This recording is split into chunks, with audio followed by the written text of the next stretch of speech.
You're saving, you're investing, you're doing everything right, but it still feels like you're not getting rich. Listen, wealth doesn't show up loudly at first. It shows up as signals before it shows up as numbers. Even the ancient Stoics taught this. Real wealth isn't what you own, it's what you don't panic about losing. Here are 5 signs your money is actually compounding, even if your bank account hasn't caught up yet.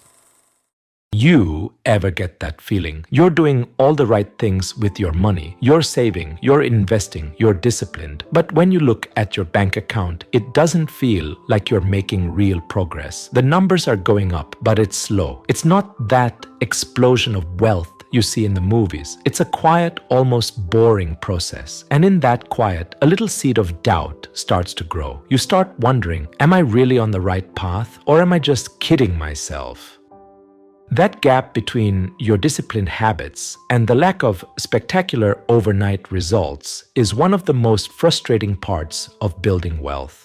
It's a silent battle you fight early in the morning when you check your portfolio and late at night when you're tweaking your budget. Everywhere you look, society screams that wealth is loud, it's flashy, it's a new car or a luxury vacation. But your reality is a spreadsheet, a few automatic transfers, and saying no to impulse buys. It's easy to feel like you're losing when you can't even see the finish line. But what if I told you that your gut feeling is actually right? What if the most important signs of real, lasting wealth have nothing to do with the numbers in your account and everything to do with a sense of calm you're starting to feel? These are the non-financial signs, the subtle shifts in your mindset that prove your disciplined work is finally compounding into something powerful. These are the whispers of true prosperity, long before your bank account starts shouting. In this video, I'm going to share the 5 non-financial signs that prove your hard work is paying off in ways you can't see on a statement. These are the signs that you're developing an emotional margin, that buffer of peace that money is supposed to buy, which you can start feeling long before you're a millionaire.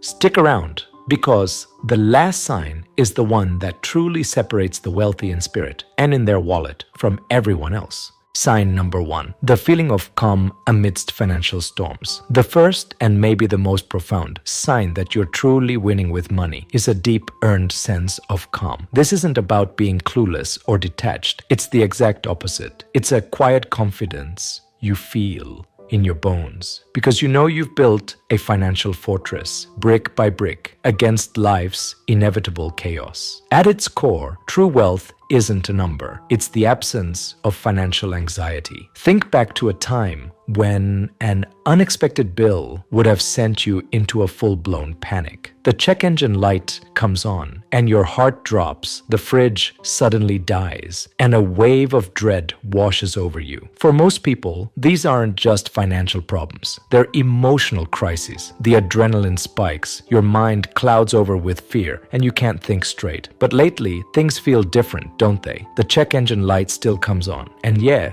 it's still annoying, but it doesn't destabilize you. Instead of panic, your first thought is, okay, I'll take it to the shop tomorrow. The emergency fund can cover it. When the stock market nosedives, you don't frantically sell off all your assets. You might feel a flicker of concern, but you remember your long-term strategy and that market volatility is just part of the game. You're not losing sleep over money anymore because you've separated your emotions from your finances. And that newfound stability, it's not an accident. You earned it. It's the direct result of automating your savings, building that emergency fund, and actually sticking to a budget. These aren't just lines on a spreadsheet. They are the blueprints for your peace of mind. When you have a buffer, you stop reacting to everything and start responding thoughtfully. You're no longer at the mercy of life's financial curveballs. You have a catcher's mitt ready. This emotional steadiness is a huge indicator of stealth wealth. People who are performatively rich, leasing luxury cars they can't afford, and racking up debt to fund a lifestyle are often the most stressed. Their financial house is built on sand, and they live in constant fear of the tide. Any disruption, a job loss, a medical bill can bring it all crashing down. Freedom isn't about owning more stuff. It's about owning your time and your peace. Your calm, on the other hand, shows you're operating from a position of strength. It proves you have a system that works for you in the background. According to research from Ramsey Solutions, the vast majority of millionaires credit their success to consistent long-term investing and disciplined habits, not to high-risk gambles. That consistency is what builds the financial bedrock for emotional calm. Think of Marcus, a software developer who spent years feeling like he was just spinning his wheels financially. He made good money, but he was always one unexpected bill away from disaster. Then he got serious. He built a 6-month emergency fund, automated his investments into low-cost index funds, and tracked his spending. A year later, nothing much had changed on the outside. He drove the same car, lived in the same apartment, but inside, everything was different. When his sister called in a panic because their parents' furnace broke, a $5,000 fix, the old Marcus would have felt helpless. But the new Marcus felt calm. He just said, "Don't worry, I've got it. I can send the money right now." In that moment, he knew he wasn't just stable. He was wealthy in a way that mattered. He had purchased his own peace of mind. If you recognize this growing stability in your own life, if you're meeting financial challenges with logic instead of fear, don't ignore it. It's the first sign that your efforts are compounding into something far more valuable than money, genuine freedom. Sign number 2, the shift from consumer to creator. The second huge sign your gut feeling is right is when you start to see money in a totally new light. You stop seeing it mainly as a tool for consumption and start seeing it as a tool for creation. This is when you graduate from being a passive player in the economy to an active architect of your own financial future. For most of your life, the story was simple. You worked to earn money so you can buy stuff. A paycheck came in, and a paycheck went out for rent, food, clothes, and fun. Money flowed through you. You were basically a very efficient spending tube, and your main financial thought was, how do I get more money to buy more things? But a subtle change has been happening. You're asking different questions now. Instead of, what can I buy with this money? You're asking, what can this money build? Instead of, where can I spend this bonus? You're thinking, how can I deploy this capital? This is the mindset shift from spender to investor, from consumer to owner. You've stopped just playing the game. You're starting to figure out how to rig it in your favor. This shift shows up in a few powerful ways. First, you start seeing opportunities everywhere. You don't just see a popular coffee shop, you see a business model. You notice their foot traffic, their pricing, how they handle a morning rush. You're deconstructing the world around you, looking for systems and value. This creator mindset naturally leads you to want your own income streams. Relying on a single paycheck starts to feel incredibly risky. You realize true security comes from having multiple sources of income. It's why you hear that stat all the time. The average millionaire has 7 streams of income, and they aren't all billion-dollar companies. They're often quiet, unglamorous streams. Rental income, stock dividends, royalties from a book or a small side business. Maybe you've already started. Maybe you're investing in a brokerage account to generate passive income. Or you've taken a skill, writing, coding, woodworking, and started freelancing. This is the creator mindset in action. You're turning your time and capital into assets that work for you. As the saying goes, formal education will make you a living, but self-education can make you a fortune.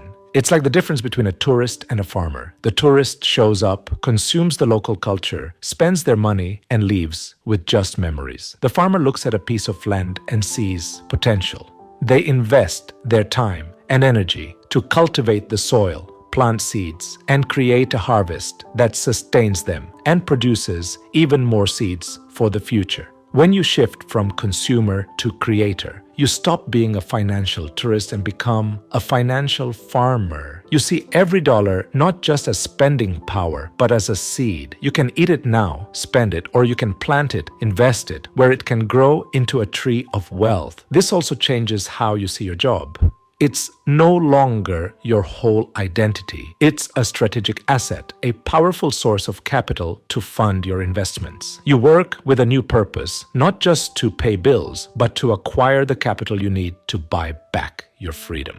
If you find yourself dreaming more about building systems than just being rich, you're on the right track. This is the moment you stop working for money and start making money work for you.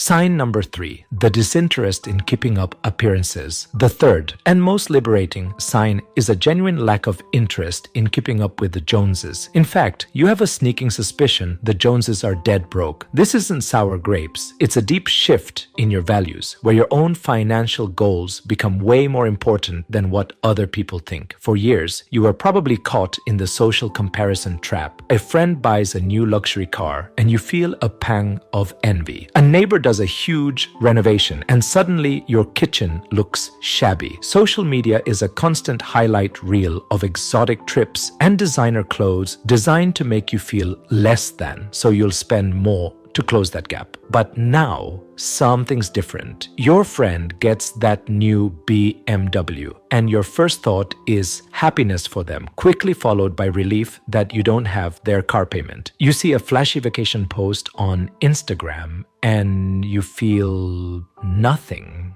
You see the performance for what it is. You've unhooked your self-worth from your net worth. You've stumbled upon the secret of stealth wealth. It's the philosophy that the smartest move isn't to look rich, but to be rich. Quietly, you understand that the best things wealth can buy, like freedom and time, are invisible. You can't flaunt a paid-off mortgage. You can't wear a maxed-out retirement account. Flashy items often signal debt, not wealth. That luxury car is usually a lease, and that lifestyle is often a house of cards. This shift comes from real confidence. Your drive is internal now, not from needing external validation. You're comfortable being different because your choices are based on your own long-term plan, not social pressure. You might still drive a 10-year-old car, not because you can't afford a new one, but because you know a car is a depreciating asset, and you'd rather put that money into things that grow, like index funds. You start choosing quality over logos, investing in things that provide real value to you, not status to others. Think of Anna. For years, she was obsessed with appearances, funding designer bags, and fancy trips with credit cards. She was perpetually stressed. After a financial wake-up call, she discovered financial independence. She cut up her cards, made a budget, and started investing aggressively. Today, Anna's life looks less rich to outsiders. She drives a well-maintained Honda, and her vacations are more about hiking than five-star resorts. But Anna has never felt wealthier. She's debt-free, with a growing portfolio and a deep sense of peace. When a colleague showed off an expensive new watch, Anna just smiled, feeling zero desire for one. She knew her boring index funds were buying her something far more valuable: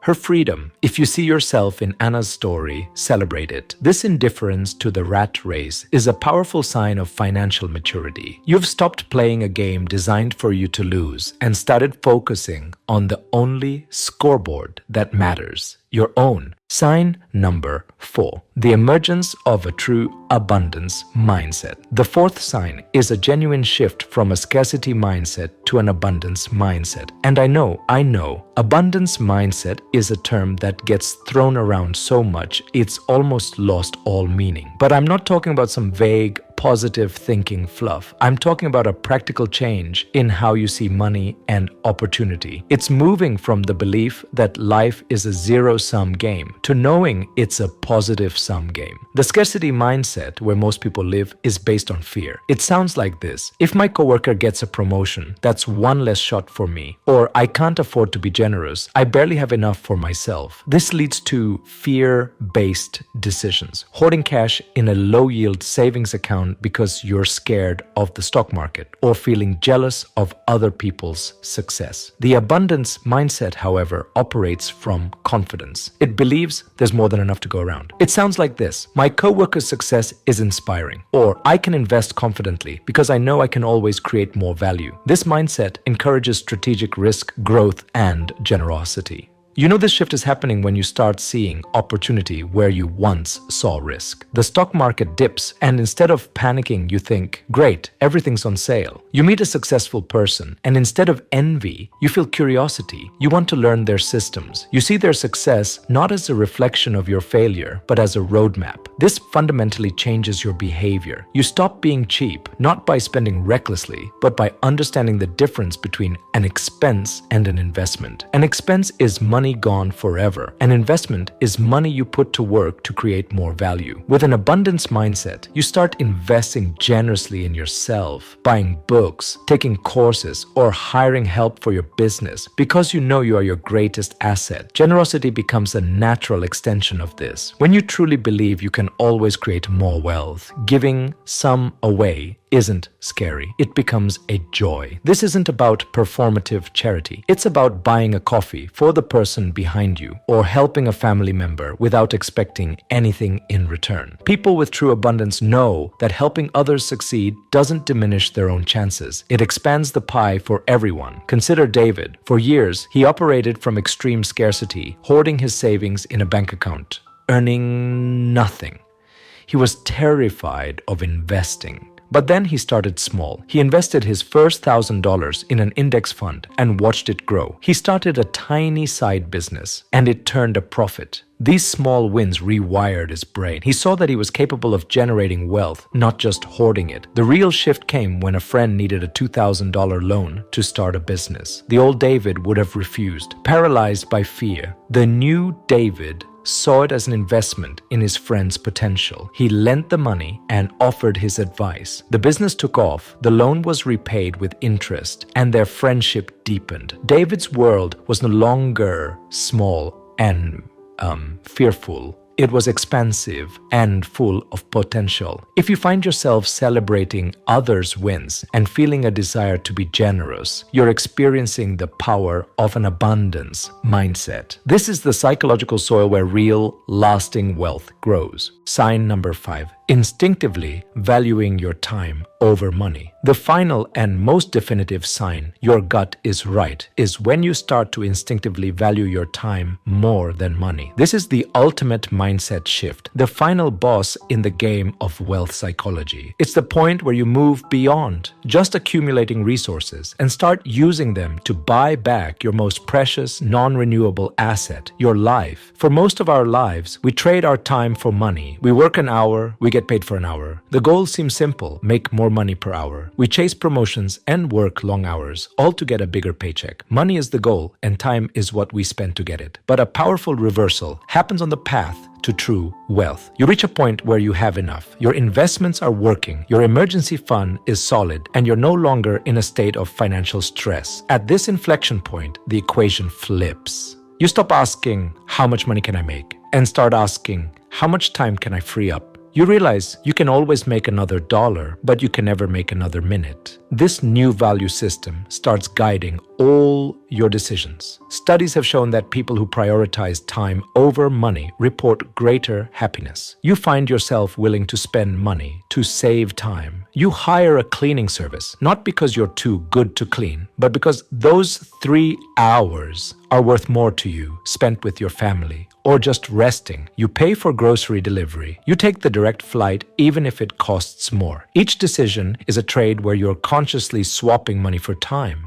This mindset also shapes your biggest life choices. You might get offered a promotion with a 20% raise that demands 30% more of your time and a ton of stress. The old you would have jumped at it. The new you, the time millionaire, does the math and realizes it's a terrible deal. You'd be trading away your most valuable asset for a lousy return. This is the real definition of wealth, the freedom to spend your time exactly how you want to. It's waking up and designing your day based on your values, not your boss's demands. Think of Sophia, a high-earning lawyer. By every external measure, she was wealthy, luxury apartment, fancy car, the works.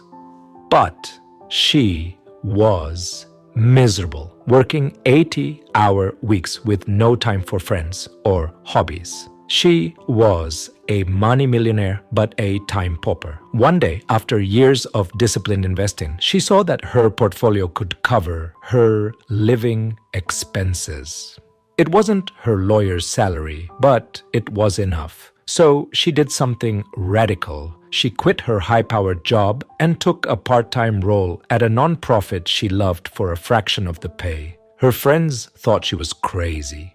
But Sophia had never felt saner. She suddenly had time to hike, to paint, to have long lunches with friends. Her spending dropped because she was no longer buying things to fill a void. She was happier, healthier, and for the first time felt truly wealthy. She had used her money to buy her life back. If you're starting to weigh decisions more in terms of time than dollars, you've reached the peak of the wealthy mindset. You've understood the ultimate purpose of money. It's not the end goal, but a tool to build a life of freedom and fulfillment. So, let's recap the 5 signs that your gut feeling about money is right. First, you feel a growing sense of calm in the face of financial storms, a peace earned through preparation. Second, you've shifted from a consumer to a creator, seeing money as a tool to build assets. Third, you feel a liberating disinterest in keeping up appearances, choosing your own plan over social pressure. Fourth, you're developing a true abundance mindset, seeing opportunity instead of scarcity. And finally, you instinctively value your time over money, using your resources to buy back your life. If any of this sounded familiar, even a little bit, I want you to take a moment and let that sink in. The journey to wealth is long, and the most important progress happens on the inside long before it shows up on a bank statement.